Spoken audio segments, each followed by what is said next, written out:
এতিয়া আহিছো গীতাৰ সাংখ্য যুগৰ 65 নম্বৰ শ্লোকলৈ, য'ত শ্ৰীকৃষ্ণই অৰ্জুনক এই বুলি কৈছে, প্ৰসাদে সৰ্বদুঃখানাম হানি অস্য উপজায়তে প্ৰসন্ন চেতসঃ হি আশু বুদ্ধি পৰি অৱতিষ্ঠতে। কৃষ্ণ ভাৱনা সম্পন্ন হৈ যিজন এনেদৰে প্ৰসন্ন মনেৰে আছে, তেওঁৰ বাবে পাৰ্থিৱ জীৱনৰ তিনিওবিধ দুখৰ ওৰ পৰে। যাৰ চিত্ত প্ৰসন্ন হৈছে, তেওঁৰ বুদ্ধিয়ে অতি শীঘ্ৰে স্থিৰতা লাভ কৰে। কিন্তু যি যোগযুক্ত নহয়, তাৰ দুৰ্দশা কেনেধৰণৰ হয়, এই বিষয়ে পৰৱৰ্তী শ্লোক নম্বৰ 66 ভগৱান শ্ৰীকৃষ্ণই এই বুলি কৈছে, ন অস্তি বুদ্ধি অযুক্তস্য ন চ অযুক্তস্য ভাৱনা ন চ অভাৱয়ত শান্তি অশান্তস্য কুত সুখম। যিজনৰ কৃষ্ণ ভাৱনাৰ মাধ্যমেৰে পৰমেশ্বৰৰ লগত সম্পৰ্ক ঘটা নাই, তেওঁৰ পাৰমাৰ্থিক বুদ্ধিৰ উদয় নহয় আৰু তেওঁৰ চিত্তও স্থিৰ নহয়। এইবিলাকৰ অবিহনে শান্তিৰো কোনো সম্ভাৱনা নাথাকে। যিজনৰ শান্তি নাই, তেওঁৰনো সুখ ক'ত? কৃষ্ণ ভাৱনাৰহিত পুৰুষৰ শান্তি ক'ত আৰু অশান্ত পুৰুষৰ সুখ ক'ত? যোগক্ৰিয়া কৰিলে কিবা দেখা পালেও ভাৱনা হৈ থাকে, ভাৱনা নহ'লে শান্তি পোৱা নাযায়। কৃষ্ণ ভাৱনা সম্পন্ন নোহোৱালৈকে শান্তি লাভৰ সম্ভাৱনা নাই। গতিকে গীতাৰ ৫ম অধ্যায়ত এই কথা কোৱা আছে যে যেতিয়া এজন ব্যক্তিয়ে এই কথা বুজি পায় যে যাগ, যজ্ঞ আৰু তপস্যাৰ সকলো ভাল ফলৰ একমাত্ৰ ভোগ কৰোঁতাজন হ'ল কৃষ্ণ, পৰিদৃশ্যমান বিশ্বজগতখনৰ একমাত্ৰ গৰাকী হ'ল কৃষ্ণ আৰু তেৱেঁই সকলো জীৱৰে প্ৰকৃত বন্ধু, তেতিয়াহে সেই ব্যক্তিয়ে প্ৰকৃত শান্তি লাভ কৰিব পাৰে। সেইবাবেই কৃষ্ণ ভাৱনাৰ উদয় নোহোৱালৈকে মনটোৰ বাবে এটা শেষ লক্ষ্য বিচাৰি পোৱা নাযায়। এনে শেষ লক্ষ্য এটাৰ ধাৰণা নথকা বাবেই মনৰ অশান্তি হয়। কিন্তু যেতিয়া বুজিব পৰা যাব যে কৃষ্ণই হ'ল সকলো জীৱ আৰু বস্তুৰ ভোক্তা, গৰাকী আৰু মিত্ৰ, তেতিয়া মনটো স্থিৰ হৈ পৰে আৰু মনটোৱে শান্তি বিচাৰি পায়। সেইবাবেই কৃষ্ণৰ লগত জড়িত নোহোৱাকৈয়ে যিজন বিভিন্ন কৰ্মত ব্যস্ত হৈ পৰে, তেওঁ সদায়ে কষ্টত পৰে আৰু শান্তি বিচাৰি নাপায়। তেওঁ লাগিলে শান্তিত আছো বুলি বা জীৱনত আধ্যাত্মিক উন্নতি লাভ কৰিছো বুলি বাহিৰত যিমানেই নেদেখাওক কিয়, কৃষ্ণ ভাৱনা হ'ল এটা নিজে নিজে প্ৰকাশ পোৱা শান্তিৰ অৱস্থা আৰু কেৱল কৃষ্ণৰ লগত সম্পৰ্ক ঘটিলেহে এই অৱস্থা পাব পাৰি। এইবাৰ ভগৱান শ্ৰীকৃষ্ণই এইদৰে কৈছে, ইন্দ্ৰিয়াণাম হি সৰতাম য়ত মন অনুবিধীয়তে তদস্য হৰতি প্ৰজ্ঞাম বায়ু নাৱম ইব অম্ভসি।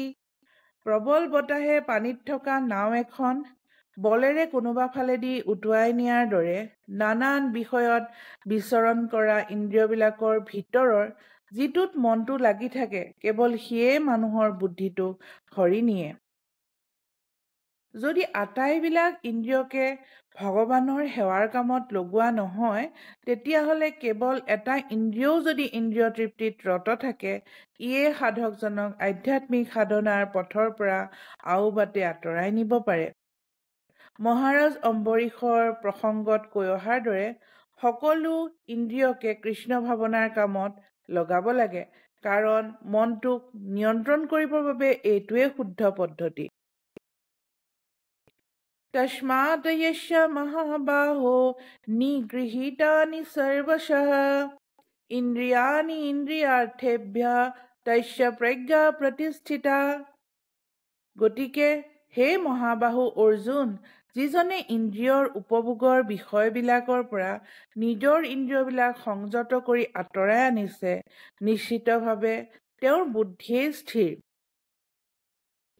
কৃষ্ণ ভাৱনা বা সকলো ইন্দ্ৰিয়কে কৃষ্ণৰ ভক্তিপূৰ্ণ সেৱাৰ কামত লগোৱাৰ দ্বাৰাহে ইন্দ্ৰিয়বিলাকৰ বিষয়ভোগৰ বাবে থকা প্ৰবৃত্তিক নিয়ন্ত্ৰিত কৰিব পাৰি। শত্ৰুক দমন কৰিবৰ বাবে প্ৰবল শক্তিৰ প্ৰয়োজন। তেনেদৰে কেৱল মানুহৰ শক্তিৰে ইন্দ্ৰিয়বিলাক দমন কৰিব নোৱাৰি।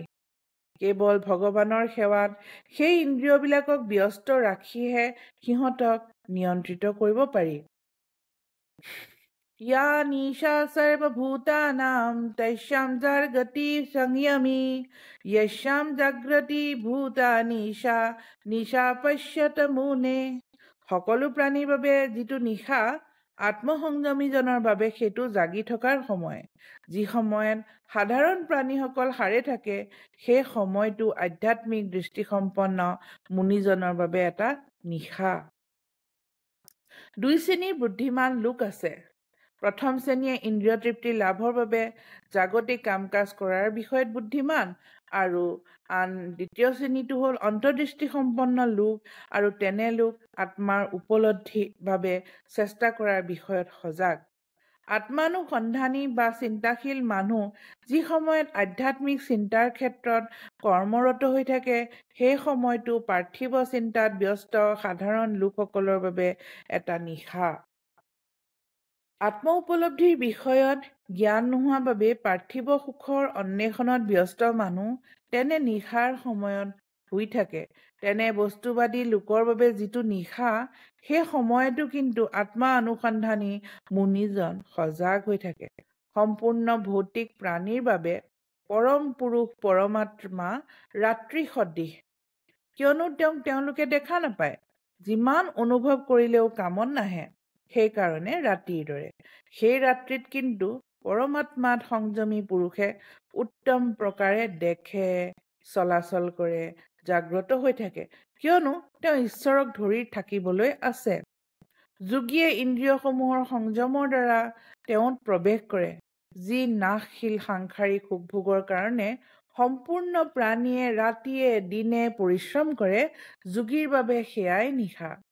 আধ্যাত্মিক উপলব্ধিৰ ক্ষেত্ৰত ক্ৰমশঃ যি উদ্গতি লাভ কৰা যায়, তাৰ পৰা মুনিজনে অপাৰ্থিৱ আনন্দ লাভ কৰে। আনহাতে বৈষয়িক কামত ব্যস্ত মানুহজনে আত্ম উপলব্ধিৰ বিষয়ত শুই থকাৰ দৰে থাকি কেৱল বিভিন্ন ধৰণৰ ইন্দ্ৰিয়জনিত সুখৰ সপোন দেখি থাকে, আৰু সেইদৰে শুই থকা অৱস্থাতে কেতিয়াবা সুখ পায় আৰু কেতিয়াবা দুখত ভোগে। আত্মানুসন্ধানী অন্তৰ্দৃষ্টি সম্পন্ন মানুহজন কিন্তু সদায়ে জাগতিক সুখ আৰু দুখ দুয়োটাৰ প্ৰতি উদাসীন হৈ থাকে। কোনো ধৰণৰ জাগতিক প্ৰতিক্ৰিয়াৰ দ্বাৰা বিচলিত নহয়। তেওঁ নিজৰ আত্ম উপলব্ধিৰ বাবে কৰা প্ৰচেষ্টাতে ব্যস্ত থাকে। মহাপুৰুষ থকাৰ এই চিত্ৰণ এইবাৰ চাওঁ। आपूयमानम् असलः प्रतिष्ठां समुद्रमापः प्रविशन्ति यदत् तदवत् कामयं प्रविशन्ति सर्वे स शान्तिम् आप्नोति नाम कामकामी। যেনেদৰে পানীৰে পৰিপূৰ্ণ হৈ থকা সমুদ্ৰখনত নানান নদীৰ পানীবিলাক আহি অনবৰতে পৰি থাকিলেও সমুদ্ৰখন স্থিৰ হৈ থাকে, তেনেদৰে যাৰ মনলৈ নানান কামনা আহিলেও তেওঁৰ মন বিচলিত হৈ নপৰে, সেইজন মানুহেই শান্তি লাভ কৰে। কিন্তু কামনাবিলাক চৰিতাৰ্থ হোৱাৰ বাবে কামনা কৰি থকাজনে শান্তি নাপায়। বিশাল সমুদ্ৰখন সদায় পানীৰে পৰিপূৰ্ণ হৈ থাকে, তথাপি সদায় বিশেষকৈ বাৰিষা বতৰত সেই সমুদ্ৰত নতুনকৈ আৰু বহুত পানী তীব্ৰ বেগত সোমায়হি। কিন্তু নতুনকৈ বহুত পানী আহি সমুদ্ৰত পৰিলেও সমুদ্ৰখন একেই থাকে, স্থিৰ হৈ থাকে, নতুনকৈ চঞ্চল হৈ নুঠে, আৰু কেতিয়াও তাৰ পানীয়ে পাৰ ভাঙি নাযায়। আৰু যেতিয়ালৈকে তেজমঙহৰ শৰীৰটো থাকে, তেতিয়ালৈকে ইন্দ্ৰিয়ৰ কামনা চৰিতাৰ্থ কৰিবৰ বাবে দেহাটোৰ দাবী থাকিবই। স্থিতপ্ৰজ্ঞ পুৰুষ এজনৰ ফালেও ভোক সিমানেই তীব্ৰ বেগেৰে আহে। অৰ্থাৎ ভোগৰ লালসাও সিমান তীব্ৰ বেগেৰে আহে, কিন্তু ওচৰলৈ আহি শান্ত হৈ যায়। এনে কামনাই ভক্ত এজনৰ মনক আমনি নিদিয়ে, কাৰণ তেওঁৰ হৃদয় ইতিমধ্যেই পূৰ হৈ আছে। কৃষ্ণ ভাৱনা সম্পন্ন মানুহ এজনৰ বাবে কোনো বস্তুৰেই প্ৰয়োজন নাই, কাৰণ ভগৱানেই তেওঁৰ সকলোবিলাক বৈষয়িক প্ৰয়োজন সিদ্ধ কৰি দিয়ে। সেইবাবেই এনে মানুহজন এখন সমুদ্ৰৰ নিচিনা। তেওঁ সদায় নিজেই পৰিপূৰ্ণ। সমুদ্ৰত নৈৰ পানীবিলাক আহি পৰাৰ দৰে এই মানুহজনৰ মনলৈকো কিছুমান কামনা আহে। তথাপি তেওঁ বিচলিত নহয় আৰু ইন্দ্ৰিয়ৰ কামনাক চৰিতাৰ্থ কৰাৰ ইচ্ছাই তেওঁক সমূলি তলাব নোৱাৰে। কৃষ্ণ ভাৱনা সম্পন্ন মানুহ এজনৰ এইটোৱেই পৰিচয় যে তেওঁৰ মনত কামনা থকা স্বত্বেও পাৰ্থিৱ ইন্দ্ৰিয় সুখৰ কামনাসমূহ চৰিতাৰ্থ কৰাৰ সকলো প্ৰবৃত্তি তেওঁ বৰ্জন কৰে। যিহেতু তেওঁ ভগৱানৰ প্ৰতি কৰা আধ্যাত্মিক সেৱাৰ কাম কৰিয়ে সন্তোষ লাভ কৰে, সেইবাবে তেওঁ সমুদ্ৰৰ দৰেই নিৰ্বিকাৰ হৈ থাকিব পাৰে আৰু সেইবাবে পৰিপূৰ্ণ শান্তি উপভোগ কৰিব পাৰে। আনহাতে যিসকলে মুক্তি পৰ্যন্ত আশা কৰে, তেওঁলোকৰতো জাগতিক সফলতাৰ কামনাৰ বিষয়ে আৰু কি ক'বলৈ আছে। সেইসকল লোকে কিন্তু কোনোদিনে শান্তি নাপায়। ফল লাভৰ আশাৰে কাম কৰাসকল, মোক্ষৰ বাবে হেঁপাহ কৰাসকল, আৰু আনকি যিসকল যোগীয়ে অলৌকিক শক্তি কিছুমান পাবৰ বাবে সাধনা কৰে, এই সকলো লোকে অসুখী হয়, কাৰণ তেওঁলোকৰ কামনা বাসনাবিলাক পূৰ নোহোৱাকৈ থাকি যায়। কিন্তু কৃষ্ণ ভাৱনা সম্পন্ন মানুহজন ভগৱানৰ সেৱা কৰিয়েই সুখী হয়। ইন্দ্ৰিয় চৰিতাৰ্থ কৰিবলৈ তেওঁৰ বেলেগ আৰু কোনো কামনাই নাথাকে। বাস্তৱিকতে তেনে ভক্তৰ তথাকথিত বৈষয়িক বন্ধনৰ পৰা মোক্ষ লাভ কৰাৰ বাবেও কোনো কামনা নাথাকে। কৃষ্ণৰ ভক্তসকলৰ কোনো বৈষয়িক কামনা নাই আৰু সেইবাবে তেওঁলোকে পৰিপূৰ্ণ শান্তি উপভোগ কৰে। বিহায় কামনায় সৰ্বান পুমান সৰতি নিস্পৃহা নিৰ্মম নিৰহংকাৰ শান্তিম অধিগচ্ছতি। যিজনে ইন্দ্ৰিয় সুখ লাভৰ সকলো কামনা বৰ্জন কৰিছে, যিজনে কোনো কামনা নোহোৱাকৈ জীৱন নিৰ্বাহ কৰে, যিজনে নিজকে কোনো বস্তুৰে গৰাকী বুলি নাভাবে আৰু যিজনৰ মিছা অহংকাৰ নাই, কেৱল তেওঁৱেই শান্তি লাভ কৰে। যি পুৰুষে সম্পূৰ্ণ কামনাক ত্যাগ কৰি নিৰ্মমঃ অৰ্থাৎ যি কোনো বস্তু নিজৰ বুলি নাভাবে, মই আৰু মোৰ ভাৱ তথা অহংকাৰ আৰু স্পৃহাৰ পৰা ৰহিত হৈ থাকে, তেওঁ পৰম শান্তি প্ৰাপ্ত কৰে, যাৰ পাছত পাবলৈ আৰু একো বাকী নাথাকে। কামনাহীন হোৱাৰ অৰ্থ হ'ল ইন্দ্ৰিয় সুখ লাভৰ কামনাৰ পৰিহাৰ। আন কথাৰে ক'বলৈ গ'লে কৃষ্ণ ভাৱনা সম্পন্ন হ'বলৈ কামনা কৰাটোৱেই হ'ল কামনাহীন অৱস্থা। নিজকে কৃষ্ণৰ এজন চিৰন্তন ভৃত্য বুলি চিনি পোৱাটো, পাৰ্থিৱ দেহটোকে নিজৰ পৰিচয় বুলি ভাবিবলৈ এৰি দিয়াটো আৰু পৃথিৱীৰ সকলো বস্তুৰ ক্ষেত্ৰতে এইটো মোৰ সম্পত্তি বুলি মিছাকৈ দাবী কৰিবলৈ এৰি দিয়াটোৱেই হ'ল কৃষ্ণ ভাৱনাৰ উত্তম স্তৰ। যিজনে কৃষ্ণ ভাৱনাৰ এনে এটা উত্তম স্তৰ পাইছেগৈ, তেওঁ এই কথা বুজিব পাৰে যে যিহেতু কৃষ্ণই হ'ল সকলো বস্তুৰে গৰাকী, সেইবাবে কেৱল কৃষ্ণৰ সন্তোষৰ বাবে সকলো বস্তুকে ব্যৱহাৰ কৰিব লাগে। অৰ্জুনে নিজৰ সন্তোষৰ বাবেই যুদ্ধ নকৰিবলৈ ইচ্ছা কৰিছিল, কিন্তু তেওঁ যেতিয়া সম্পূৰ্ণৰূপে কৃষ্ণ ভাৱনা সম্পন্ন হৈ উঠিল, তেতিয়া তেওঁ যুদ্ধ কৰিলে, কাৰণ কৃষ্ণই তেওঁ যুদ্ধ কৰাটো কামনা কৰিছিল। কৃষ্ণৰ সন্তোষ বিধানৰ বাবে কামনা কৰাটোৱেই প্ৰকৃত কামনাবিহীন অৱস্থা। কামনা বৰ্জন কৰিবৰ কৃত্ৰিমভাৱে যত্ন কৰাটো কামনাবিহীন অৱস্থা নহয়। কোনো জীৱই কামনাবিহীন বা চেতনাবিহীন হ'ব নোৱাৰে, কিন্তু জীৱই নিজৰ কামনাৰ ধৰণটো কেৱল সলনি কৰা উচিত। যিজনৰ কোনো বৈষয়িক কামনা নাই, তেওঁ নিশ্চিতভাৱে জানে যে প্ৰতিটো বস্তুৱেই কৃষ্ণৰ, আৰু সেইবাবে তেওঁ মিছাতে নিজকে কোনো বস্তুৰে গৰাকী বুলি ভাবিবলৈ নাযায়। এনে এটা আধ্যাত্মিক জ্ঞানৰ মূলতে হ'ল আত্ম উপলব্ধি, অৰ্থাৎ এনে এটা নিখুঁত জ্ঞান যে প্ৰতিটো জীৱই পাৰমাৰ্থিক ৰূপত কৃষ্ণৰে এটা চিৰন্তন অংশ, আৰু সেইবাবে আৱহমান কাল ধৰি কেতিয়াও জীৱ কৃষ্ণৰ সমপৰ্যায়ৰো হ'ব নোৱাৰে বা কৃষ্ণতকৈ ডাঙৰ হ'ব নোৱাৰে। কৃষ্ণ ভাৱনাৰ এনে এটা উপলব্ধিয়েই প্ৰকৃত শান্তিৰ মূল আধাৰ। এইবাৰ ভগৱান শ্ৰীকৃষ্ণই এই বুলি অৰ্জুনক কৈছে, এষা ব্ৰাহ্মী স্থিতি পাৰ্থ ন এনাম প্ৰাপ্য বিমুহাতি স্থিতা অস্যাম অন্তকালে অপি ব্ৰহ্ম নিৰ্বাণমৃষ্যতি।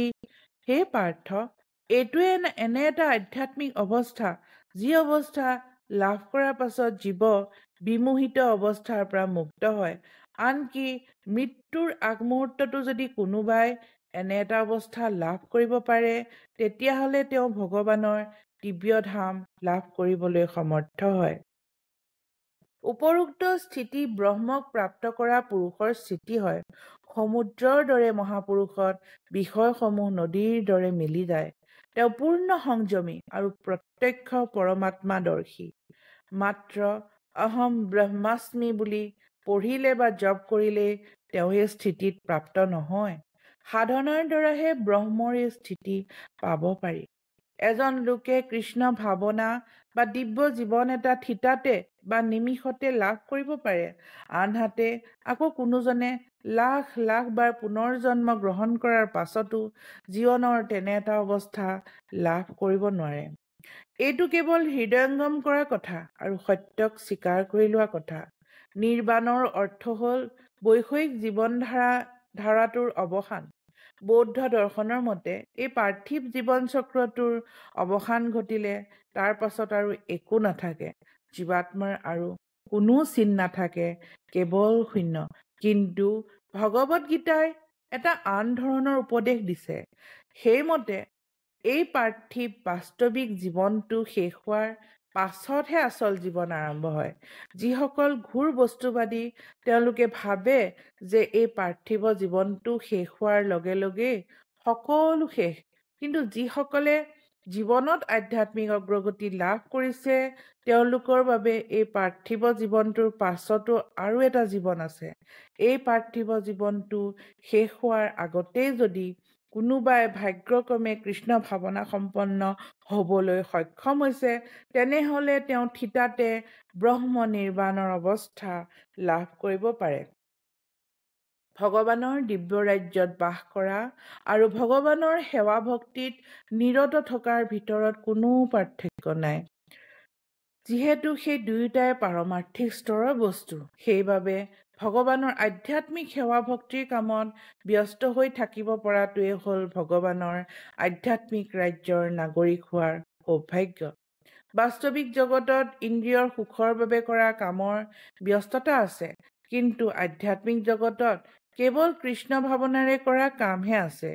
এই জীৱনতে কৃষ্ণ ভাৱনাৰ উপলব্ধি হ'লেই থিতাতে ব্ৰহ্মৰ উপলব্ধিও হয়। আৰু যিজন ইতিমধ্যে কৃষ্ণ ভাৱনাৰ স্তৰত উপনীত হৈছে, তেওঁ নিশ্চিতভাৱে ভগৱানৰ দিব্য ৰাজ্যতো প্ৰৱেশ কৰিব পাৰিছে। পাৰ্থিৱ বস্তুৰ বিপৰীত তত্ত্বটোৱে হ'ল ব্ৰহ্ম। গতিকে ব্ৰাহ্মী স্থিতি মানে যিটো জাগতিক বৈষয়িক স্তৰৰ নহয়। ভগৱদ গীতাত ভগৱানৰ প্ৰতি সেৱা ভক্তি কৰিব পৰা অৱস্থাটোকে মুক্ত অৱস্থা বুলি মানি লোৱা হৈছে। গতিকে ব্ৰাহ্মী স্থিতি মানে বস্তুবাদী জগতৰ বন্ধনৰ পৰা মুক্তি। এইদৰে সাংখ্য যুগৰ সমাপ্তি ঘটোৱা হ'ল। আজিলৈ ইমানেই।